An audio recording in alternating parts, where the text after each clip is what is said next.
आपको क्या मैनिपुलेशन किया, क्या बोला चाइना के बारे में? मैनिपुलेशन जस्ट लाइक कि चाइना अच्छी कंट्री है, वहाँ पर आपको कोई दिक्कत नहीं होगी। और एजेंट का कहना रहता है कि आपको हम एग्जाम पास करवा देंगे, लेकिन अभी तक हमारा कोई एग्जाम क्लियर नहीं हुआ है। डे 1 में चाइना में कैसा एक्सपीरियंस था आपका? आपको फूड का काफ़ी बड़ा इशू है चाइना में, स्पेशली वेजिटेरियन लोगों के लिए तो काफ़ी बड़ा इशू है। क्या अच्छी चीजें लगी आपको वहाँ से एमबीबीएस करने के बाद? इवन वो डमी पे ऐसा प्रैक्टिकल करवाते हैं जैसा अपन कोई रियल ह्यूमन पर कर रहे होंगे। 2020 में ही गलवान वो मतलब जो इंसिडेंट हुआ, 38 Chinese troops perished in Galwan. तो उससे क्या आपको अफेक्ट हुआ एज एन इंडियन स्टूडेंट? जब हम कोई मार्केट जाते हैं तो वो लोग इंडियंस को इतना पसंद नहीं करते हैं, पाकिस्तानीज को ज़्यादा पसंद करते हैं। अगर हम कोई चीज़ उनसे परचेस कर रहे हैं तो वो हमें तो नहीं कम करेंगे उस चीज़ के पैसे, पर वो पाकिस्तानी को कम करके दे देते और उनको बड़ी खुशी से दे देते। सीनियर्स ने आपको रैगिंग नहीं करी? रैगिंग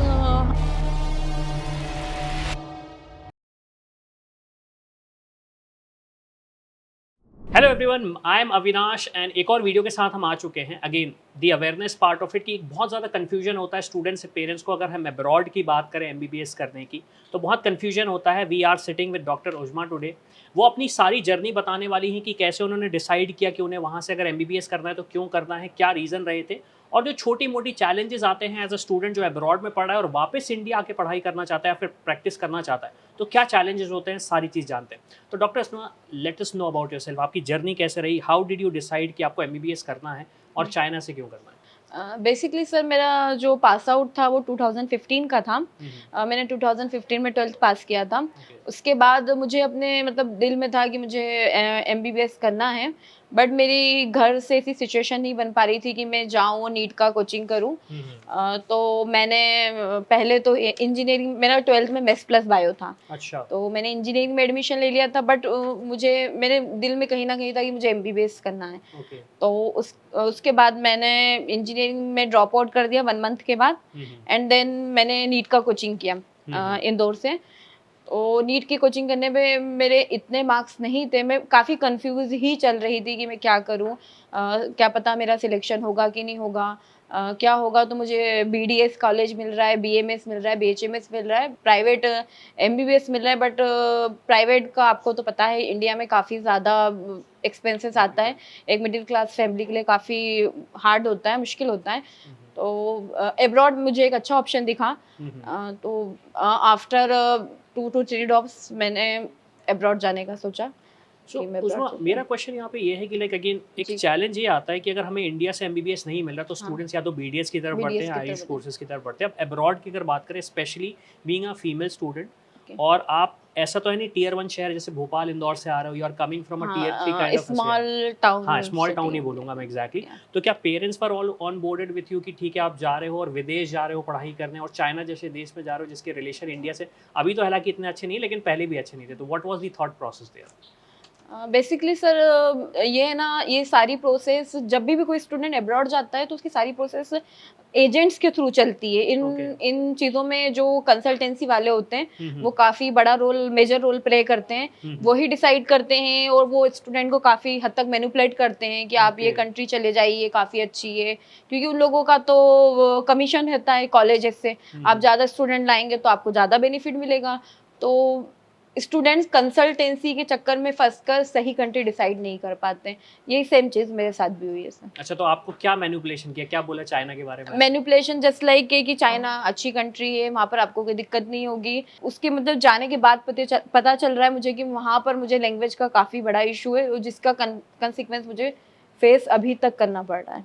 क्या क्या चैलेंजेस थे आपके मतलब? मेन सर वहाँ पर चैलेंज है कि आपको वहाँ पर लैंग्वेज एग्जाम के ना लेवल्स होते हैं, लेवल 1, लेवल 2, एचएस के एग्जाम बोलते हैं उसको, 1, 2, 3, 4 वो आपको क्लियर करनी होती है। अच्छा। तो आपको वो लैंग्वेज सीखनी होती है, और आप सबको पता है कि चाइना का जो लैंग्वेज है वो कितना टफ लैंग्वेज होता है, वो सबके लिए सीखना ईजी नहीं होता है।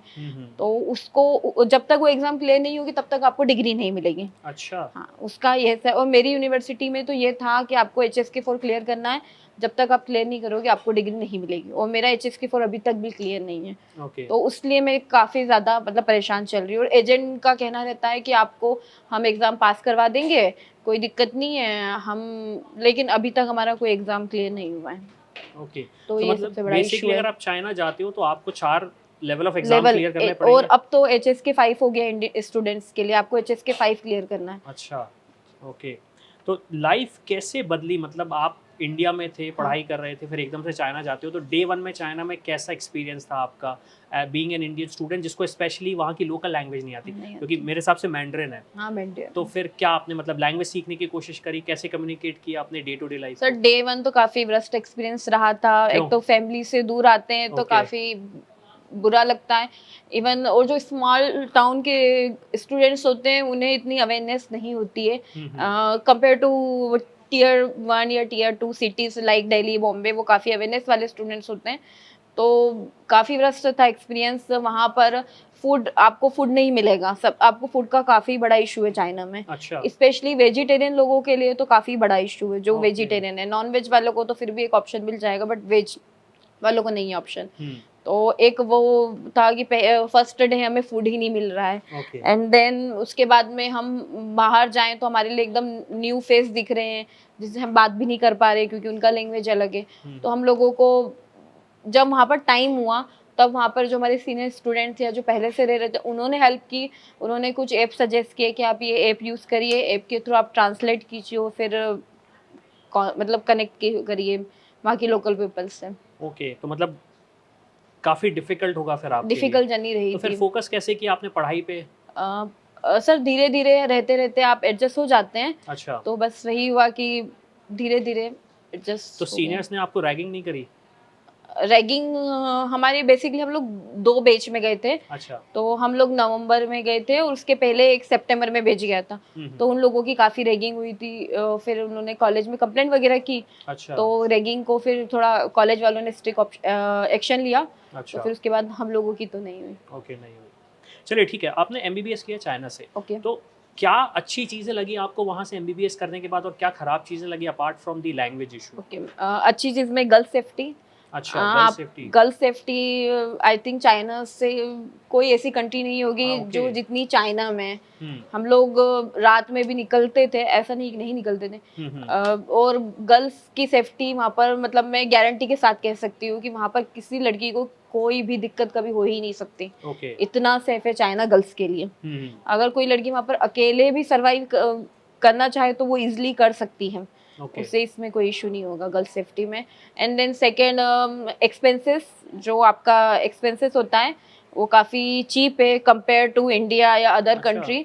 आप काफ़ी चीज़ें परचेस कर सकते हो कम अमाउंट में। ओके। तो एक बेनिफिट ये है। एंड थर्ड, ट्रांसपोर्ट भी काफ़ी सस्ता है वहाँ पर। आप और इजीली अवेलेबल हो जाता है। ये नहीं है कि आपको घंटों वेट करना है, बस का घंटों वेट करना है या कैब का घंटों वेट करना है। 2 to 5 मिनट में आपको अवेलेबल हो जाएगा ट्रांसपोर्ट। अच्छा। Yes. And then technology, of course Yes. Technology में मुझे चाइना की काफ़ी पसंद है। Okay. And in terms of infrastructure wise, like again आप इंडिया से हो तो आपने मेडिकल इंफ्रास्ट्रक्चर देखा होगा गवर्नमेंट देखा। इंस्टीट्यूशन का या फिर प्राइवेट इंस्टीट्यूशन का। तो जब आप वहाँ पे पढ़ाई करने गए तो क्या डिफरेंस लगा आपको? और आपके दोस्त भी होंगे जो इंडिया से पढ़ाई कर रहे हाँ। होंगे, तो क्या डिफरेंसेस आपने देखे चाइना में? अच्छे भी हो सकते हैं, बुरे भी हो सकते हैं इन terms of education wise. Education wise तो अगर स्टडी की बात की जाए तो कंपेयर टू चाइना इंडिया की ही बेटर होगी, क्योंकि हर स्टूडेंट को लैंग्वेज इशू होता है। ओके। एंड इंफ्रास्ट्रक्चर में तो चाइना ही बेटर है। अच्छा, नहीं तो मतलब क्या ऐसे चेंजेस हैं चाइना में जो हमें इंडिया में नहीं देखने मिले, एज अ स्टूडेंट आपको नहीं देखने मिले? वहाँ पर अटेंडेंस आपको लगानी ही पड़ती है। आपको अच्छा। 75% अटेंडेंस चाहिए ही चाहिए। वहाँ पर आना ही होता है। एंड वहाँ के टीचर्स काफ़ी पंक्चुअल होते हैं टाइम अच्छा। को लेकर। ये नहीं है कि आप क्लास पोस्टपोन कर दो या ना आओ तो चल जाएगा आपको। और हॉस्टल इन्वायरमेंट काफ़ी अच्छा मिलेगा आपको। ओके। स्ट्रिक्ट भी होता है, कैमरे वगैरह ये सब रहते हैं। और प्रैक्टिकल वाइज भी काफ़ी अच्छा है चाइना। वहाँ पर आपको इंस्ट्रूमेंट ज़्यादा मिलते हैं यूज़ करने के लिए, डमी ज़्यादा होता है। इवन वो डमी पे ऐसा प्रैक्टिकल करवाते हैं जैसा अपन कोई रियल हुमन पर कर Okay. रहे हो, लाइक CRP देना, तो वो डमी ही उनका इतना रियल होता है। सो आप जब एक एनएमसी की जो गाइडलाइन है वो ये है, एक कंपलसरी इंटर्नशिप चाइना में भी आपको करनी पड़ी होगी। हाँ। तो जब आप वहाँ पे गए, पेशेंट्स तो ऐसा नहीं होंगे आपसे बोल रहे होंगे, हिंदी में बात कर रहे होंगे या इंग्लिश में बात कर रहे होंगे, वो अपनी लोकल लैंग्वेज में बात कर रहे थे। तो आपने मैंड्रिन कितनी अगर सीखी तो क्या वहाँ चैलेंजेस आए पेशेंट से बात करने में, या फिर सारी चीजें सॉर्टेड ऑफ थी? कोर्स सर, चैलेंजेस तो लैंग्वेज की वजह से काफ़ी थे। चाइना का सबसे बड़ा इशू लैंग्वेज ही है। जिन स्टूडेंट ने सीख ली उनके लिए तो इजी है, बट जो नहीं सीख पाए, इवन वहाँ पर एक सबसे बड़ा दिक्कत ये है कि जब आप चाइना जा रहे हो तो आपको अपना होम कंट्री का जो एफएमजी का एग्जाम है उसको क्लियर करने का टेंशन होता है। तो स्टूडेंट कंफ्यूज होता है कि वो एचएसके का या चाइना का लैंग्वेज प्रोग्राम की पढ़ाई करे या वो एफएमजी की पढ़ाई करे। तो उसमें वो कंफ्यूज होके वो दोनों की पढ़ाई ठीक से नहीं कर पाता है। ये इशू भी एक बड़ा इशू है।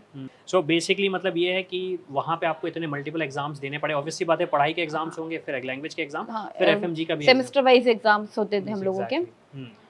Okay, so how was your day to day life there in China? मतलब आप वहाँ जाते हो तो लाइक इंडिया का तो आपको काफ़ी अवेयरनेस होगा, तो like how different was it in from India? क्या प्रोसेस था? क्या हॉस्टल में रहते थे? You were living in a separate apartment kind of a thing? तो कैसा अरेंजमेंट था वहाँ पे आपका? मोस्ट ऑफ द मतलब कॉलेजेस में परमिशन होती है कि वो आउट ऑफ हॉस्टल रह सकते हैं। अच्छा। बट हमारे कॉलेज में परमिशन नहीं थी, हमें पूरे 5 इयर्स हॉस्टल में ही रहना था। एवं हमारा जो कैंपस था काफ़ी नेचर वाइज काफ़ी अच्छा कैंपस था।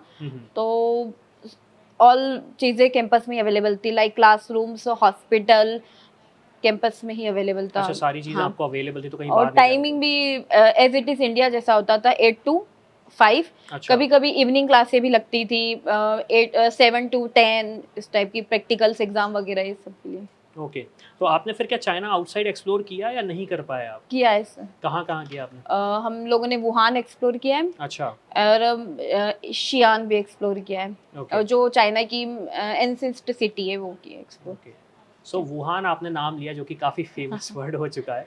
सो how was 2020 for you, specially जब कोविड आता है एंड उसके बाद गलवान का भी जो इंसिडेंट होता है, you are being an Indian student studying in a foreign country जिसके साथ रिलेशन ख़राब हो रहे हैं। तो सबसे पहले तो आप अपना एक्सपीरियंस शेयर करिए जो कोविड के टाइम का था, like how was the experience there, especially जब आपके पेरेंट्स इंडिया में हैं, and what was the concern for them आपके लिए?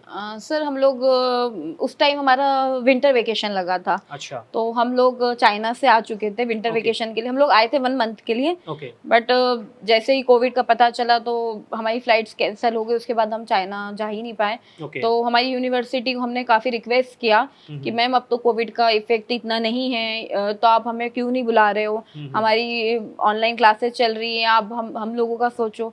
बट वो बोले कि सब कुछ गवर्नमेंट के हाथ में, जो चाइनीज़ गवर्नमेंट के हाथ में।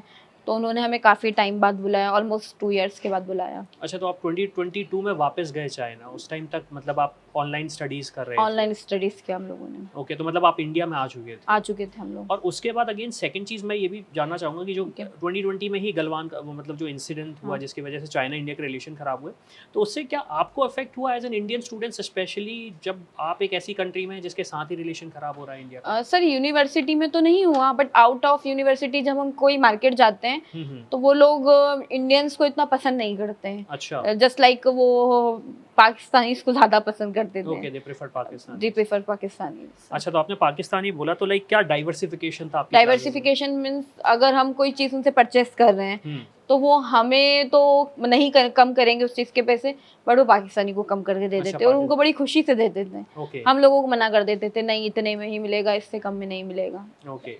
बार्गेनिंग हमसे नहीं करते थे। अच्छा, आपसे बार्गेनिंग नहीं करते थे। तो उनको पता कैसे चलता था कि आप इंडियन है वो पाकिस्तानी है? वो पूछते थे। अच्छा, ओके। वो लोग पूछते थे, तो वहाँ पर इंदुरन बोलते हैं इंडिया को। ओके, सो पाकिस्तानी और इंडियन, उसके अलावा और कोई दूसरी कंट्रीज के स्टूडेंट्स थे आपके यहाँ? अफ्रीकन्स थे सर। अफ्रीकन्स और नेपाल के भी थे। तो उनसे कुछ सीखने को मिला आपको? अफ्रीकन्स काफ़ी स्वीट नेचर के होते हैं। ओके, एनी इंस्टेंस, आप कोई इंस्टेंस शेयर करोगे?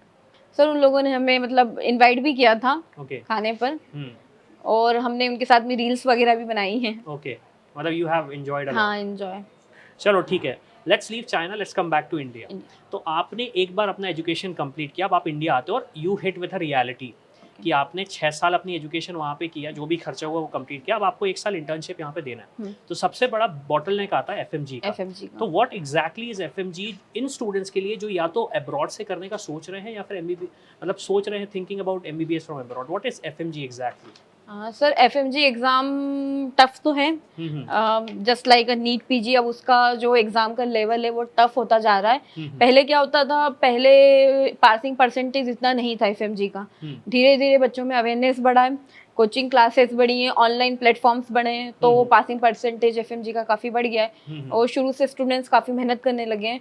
तो एफएमजी का जो पेपर है वो काफ़ी हार्ड होता जा रहा है, just like NEET PG okay. इतना हो रहा है। तो आपको क्या पता था जब चाइना जाते टाइम कि आपको ये एफएमजी का एग्जाम निकालना पड़ेगा? हाँ सर, पता तो था, बट उसमें भी काफ़ी लोगों ने डिमोटिवेट किया था ओके। कि काफ़ी टफ एग्जाम होता है, नहीं निकलता है, बहुत साल लग जाते हैं, इस टाइप का जस्ट अपने आसपास सराउंडिंग रिलेटिव्स वगैरह, तो काफ़ी डिमोटिवेट किया था। बट कहीं ना कहीं था कि मेहनत करेंगे, पढ़ेंगे तो निकल ही जाएगा। ओके, मेहनत करोगे तो निकल ही जाएगा। हाँ।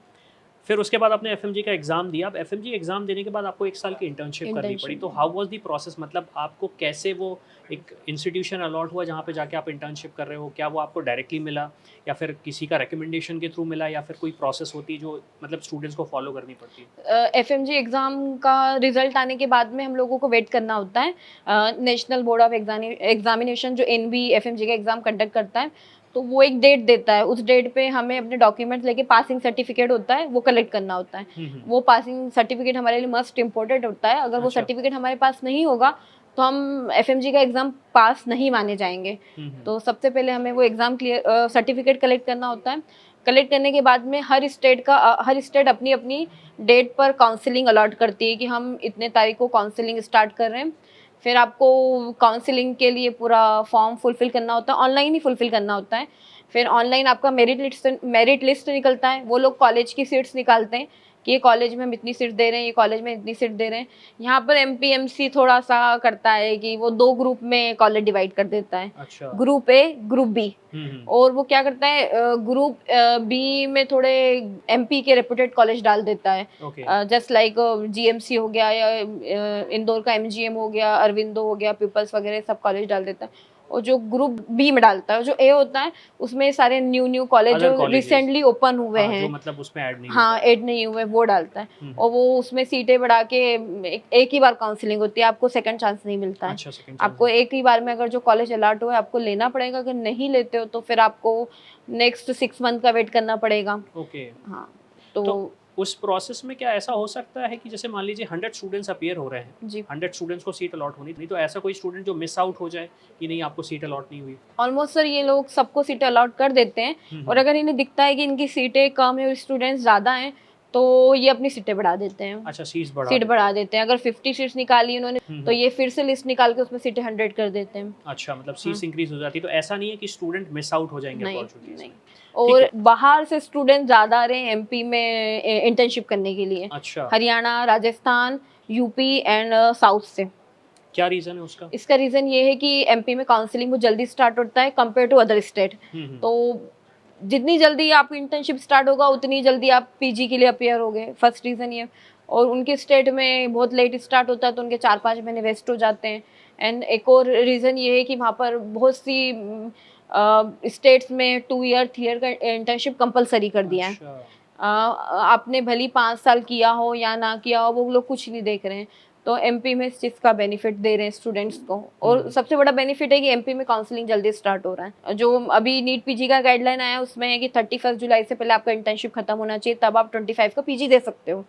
तो स्टूडेंट्स इसलिए ज़्यादा आते हैं एमपी में इंटर्नशिप करने। ओके, एमपी मतलब एमपी में ऐसा नहीं है कि सिर्फ एमपी के स्टूडेंट्स ही इंटर्नशिप कर सकते हैं, दूसरी स्टेट के भी कर सकते हैं? इवन एमपी में तो मैंने जब अपना लिस्ट देखा था तो ओनली 200 स्टूडेंट्स ही पास आउट हुए थे एमपी के। ओके। पूरे एमपी के।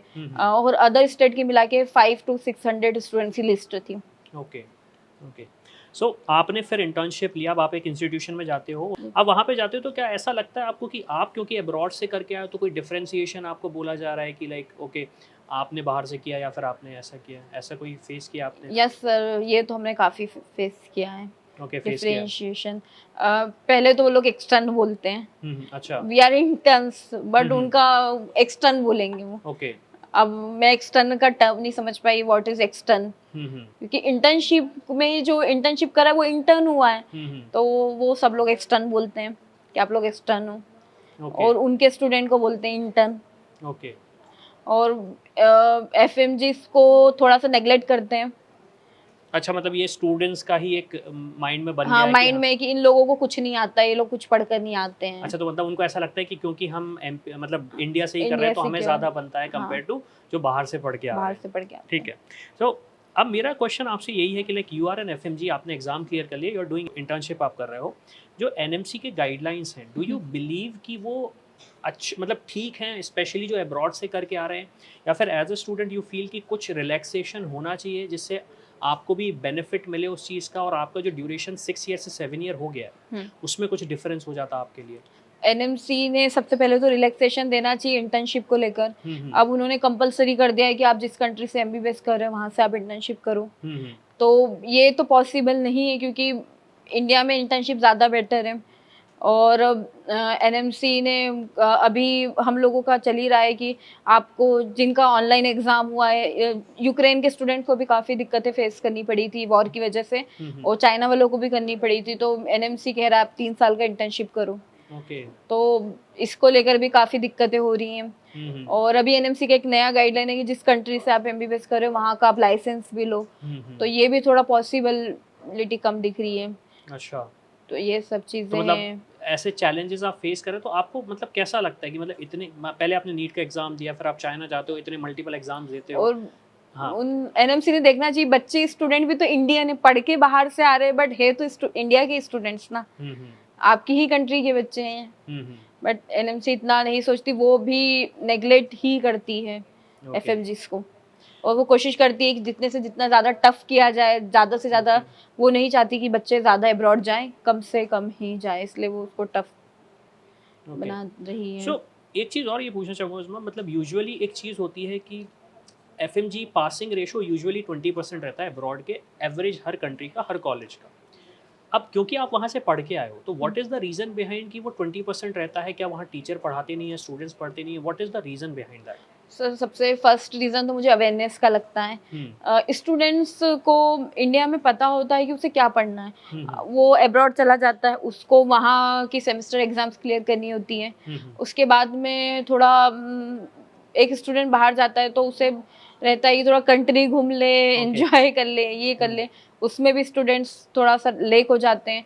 और अवेयरनेस की भी इशू होता है कि स्टूडेंट को समझ में ही नहीं आता है उसे पढ़ना क्या है और कितना पढ़ना है, कैसे पढ़ना है। इसके पहले तो ऑनलाइन प्लेटफॉर्म बहुत कम थे, कोविड के बाद ही स्टार्ट हुए ऑनलाइन प्लेटफॉर्म। तो उससे काफ़ी बेनिफिट मिला है स्टूडेंट को कि अब वो ऑनलाइन अपने से स्टडी अच्छे से कर सकते हैं। अच्छा, सो बेसिकली मतलब मेजरली आप ये बोलोगे कि एक तो लैक ऑफ अवेयरनेस है, lack of and awareness, secondly उनको लगता है कि अब मैं घूम लूँ ज़रा ये कंट्री, 1-2 साल घूम लूँ, उसके बाद थोड़ा सा एंजॉय कर लूँ उसके बाद। ओके, एंड उसके बाद आई वांट टू अंडरस्टैंड कि जो आपने मतलब इतनी सारी चीज़ें करी, आपने एफएमजी का एग्ज़ाम भी दिया, नीट का एग्ज़ाम भी दिया, फिर वहाँ चाइना के लैंग्वेज एग्ज़ाम दिए, तो व्हाट इज़ द मोटिवेशन, क्यों बनना है आपको डॉक्टर? मतलब काफ़ी सारे स्टूडेंट्स तो होते हैं ना कि जो कह देते हैं कि ठीक है मुझे नहीं बनना डॉक्टर। मतलब I literally talk to parents students, तो उनका ये कहना है कि सर जिस तरीके से चीज़ें हो रही मुझे नहीं लगता मैं डॉक्टर बनना चाहूँगा। तो आपका क्या रीज़न है डॉक्टर बनने का, स्पेशली इतने हर्डल्स के बाद? मतलब ऐसा नहीं कि आपने ऐसे आसानी से ही क्लियर कर लिया, काफ़ी मेहनत लगी होगी आपको, तो क्या रीज़न है आपका डॉक्टर बनने का? बेसिकली थोड़ा पेरेंट्स का, मेरी मम्मा चाहती थी कि मैं डॉक्टर बनूं। इवन मैं जिस बैकग्राउंड से आती हूँ या जिस टाउन से आती हूँ, तो वहाँ पर काफ़ी लैक ऑफ एजुकेशन है। तो मुझे था कि मैं अपनी ज़िंदगी में कुछ बड़ा ही करूँ। और मेरा मतलब डॉक्टर का प्रोफेशन गर्ल्स के लिए काफ़ी अच्छा भी होता है। तो मेरे ये 2-4 रीज़न थे। ओके, सो मतलब अल्टीमेटली फैमिली बैकग्राउंड भी मेरा एक काफ़ी बड़ा इशू था। अच्छा, ओके फाइन, क्योंकि जिस कम्युनिटी से मैं, उस कम्युनिटी में लड़कियों को इतना नहीं पढ़ाते हैं। तो ये सब रीजन थे मेरे। आपके पेरेंट्स ने चाइना भी भेज दिया, तो दे आर वेरी हैप्पी, मतलब they also want you to be. So mummy पापा का क्या कहना है कि अब आप वापस पढ़ाई कर रहे हो, डॉक्टर बनने वाले हो, तो उनका मतलब घर में आप क्या बोलते हैं कि मेरी बेटी डॉक्टर बनने वाली है? एंड आई बिलीव आपने अपनी बहन का भी बताया, she is also becoming a doctor. तो घर में क्या माहौल चल रहा है, सब क्या मिठाइयाँ बांटी जा रही हैं, क्या क्या हाँ, हमारा एग्जाम क्लियर होने के बाद में हम लोगों को काफी मिठाइयाँ बांटी। अच्छा, मम्मी पापा ने भी बांटी, सब लोगों ने भी हमें खिलाई। और पापा मेरे काफी खुश हुए। और काफी लोग मेरे पापा से पूछते हैं कि आपने कैसे भेजा। काफी लोग मुझसे भी पूछने आते हैं कि आपने कैसे पढ़ाई करी थी, आपने क्या किया था। तो मुझसे जितना होता उतना मैं गाइड करती हूँ। इवन पेरेंट्स अभी भी बिल्कुल तैयार बैठे कि आप लोग पढ़ाई करो और पीजी का अच्छे से प्रिपरेशन करो। पेरेंट्स का काफ़ी सपोर्ट रहा। तो अभी जो स्टूडेंट्स या तो अब्रॉड जाएंगे या फिर वहाँ पे पढ़ाई कर रहे हैं, तो आपका क्या सजेशन होगा अगर उनको एफएमजी का एग्ज़ाम देना है कि क्या करना चाहिए, क्या नहीं करना चाहिए? मेरा सजेशन ये होगा कि वो अभी से अपना पढ़ाई स्टार्ट कर दे। हम्म। लास्ट ईयर का इंतजार ना करे कि हम लास्ट ईयर में पढ़ाई करेंगे और एग्जाम निकाल लेंगे। वो थोड़ा थोड़ा फर्स्ट ईयर सेकंड ईयर से पढ़ना स्टार्ट कर दें, एंड वो थोड़ा अवेयरनेस में रहे कि उन्हें पढ़ना क्या है। कोचिंग भी एक अच्छा ऑप्शन होता है, स्टूडेंट चाहे तो कोचिंग भी कर सकते हैं। Okay fine. एंड जब हम अब्रॉड की बात ही कर रहे हैं तो एक और कंसर्न आता है कि जैसे आपने बोला कि मैं जब चाइना में गई तो आपने कहा कि लड़कियों के लिए काफ़ी सेफ़ है वो, तो ऐसे क्या मिथ है जो एमबीबीएस अब्रॉड रिलेटेड है या फिर एमबीबीएस फ्रॉम चाइना है जो कि इंडिया में अभी पता नहीं होंगे, जो आपने वहाँ जाके डिस्कवर किए या फिर अभी आप डिस्कवर कर रहे हो कि अच्छा ये चीज़ तो वहाँ पर डिफरेंट है जो मुझे डिफरेंट बताई गई थी? मैं मतलब जो भी स्टूडेंट जाएंगे ना चाइना, तो मैंने सबसे पहले यही बोलूँगी, आप आपका लैंग्वेज का जो इशू है अच्छा। उसे क्लियर करके जाएं। आप आपके कॉलेज में, कुछ कॉलेजेस में होता है कि वो विदाउट लैंग्वेज के डिग्री दे देते हैं, तो आप पहले तो सबसे पहले ये चीज़ क्लियर कर ले कि आपको लैंग्वेज लगेगा या नहीं लगेगा। लैंग्वेज इशू हो तो आप बिल्कुल एडमिशन ना लें, क्योंकि वो आपका टाइम वेस्ट होता है ओके। चाइना की लैंग्वेज सीख कर आपको देना, क्योंकि वो कोई मतलब का नहीं होता है। एंड सेकेंड आप फीस देख लें। ओके। आपको फीस कितनी लग रही है, क्योंकि जो एजेंट होते हैं वो आपको फीस ज़्यादा लेते हैं, और जब आप कॉलेज जाते हैं तो वहाँ पर फीस कम होती है, आपको पता चलता है कि फीस कम है। मेरे एजेंट ने मेरे साथ यही किया था। मेरे एजेंट ने मुझसे 5 साल की फीस वन टाइम में ले ली थी। अच्छा। हाँ, और जबकि कॉलेज का ऐसा कोई रूल नहीं है कि वो 5 साल की फीस वन टाइम में लेता है, आपको हर साल फीस पे करनी होती है। तो जब भी स्टूडेंट्स एडमिशन ले, चाइना नहीं कोई दूसरी कंट्री में भी एडमिशन ले, तो वो अपनी फीस खुद पे करे, किसी एजेंट के थ्रू पे ना करे। ओके। कंसल्टेंसी वाले काफ़ी स्टूडेंट के साथ में फ्रॉड करते हैं। ओके। अब हम एजेंट्स की बात ही कर रहे हैं, तो ऐसी क्या चीज़ें हैं जो एजेंट्स गलत करते हैं जो स्टूडेंट्स को पहले तो नहीं समझ में आती, लेकिन फिर बाद में लगता है अरे मैं तो एक्चुअली फंस गया, गलत बोला, मेरे से फॉल्स कमिटमेंट हुआ था? एक तो वो फीस का करते हैं। अच्छा, फीस एक चीज़ हो गया। फीस का करते हैं कि मिसलेनियस चार्ज लग रहा है, ये चार्ज लग रहा है, टिकट के पैसे लग रहे हैं, जबकि वो सारी चीज़ें इंक्लूड होती हैं। तो वो फर्स्ट ईयर की फीस वो खुद पे करते हैं, एजेंट लेके पे करते हैं। तो एजेंट ज़्यादा ले लेते हैं, फीस इतनी नहीं होती जितनी वो लेनी चाहिए। तो स्टूडेंट से ये कि वो अपनी फीस खुद पे करे, अपना कॉलेज खुद पता करे। और फिर जो एजेंट होते हैं वो बोलते हैं कि इस कॉलेज की रैंकिंग काफ़ी अच्छी है, ऑल इंडिया। ऐसा कुछ भी नहीं होता है। आप खुद से पता करें कि रैंकिंग का रियल रैंकिंग क्या है, एंड देन कि आपको लैंग्वेज इशू कुछ नहीं होगा, तो उस पर भी स्टूडेंट थोड़ा अवेयर रहें। ये सब चीज़ें हैं।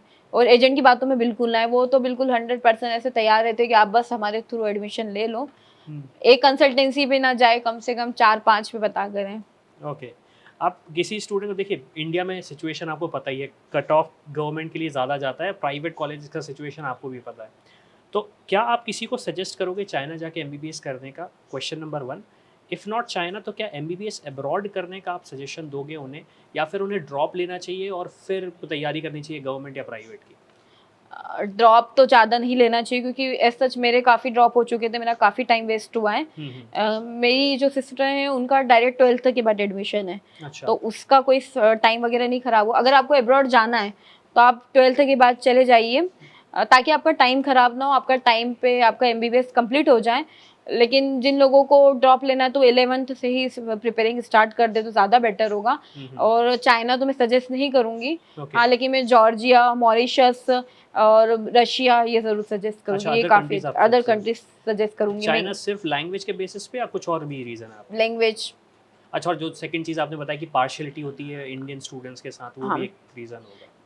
यूनिवर्सिटी में नहीं होती है। अच्छा, यूनिवर्सिटी में नहीं होती, कैंपस में आपको नहीं मिलेगी अच्छा, campus में नहीं पार्शियलिटी। मिलेगी। एंड एक और चाइना का उन लोगों की लैंग्वेज का इशू है, वो लोग भी, उनका प्रोनाउंसिएशन इंग्लिश का ठीक नहीं है। ओके। तो फिर समझ में नहीं आता हाँ, होगा। समझ में नहीं आता ओके। है। तो एक मैसेज आप क्या देना चाहेंगे उन स्टूडेंट्स को जो अब्रॉड जाना चाह रहे हैं? पेरेंट्स हेजिटेट कर रहे हैं, फिर स्टूडेंट हेजिटेट कर रहे हैं, कि क्या मैसेज होगा आपकी तरफ से? जब स्टूडेंट अब्रॉड जाने का सोचे तो वो सबसे पहले तो अपने लिए एक बेस्ट कंट्री चूज़ करें।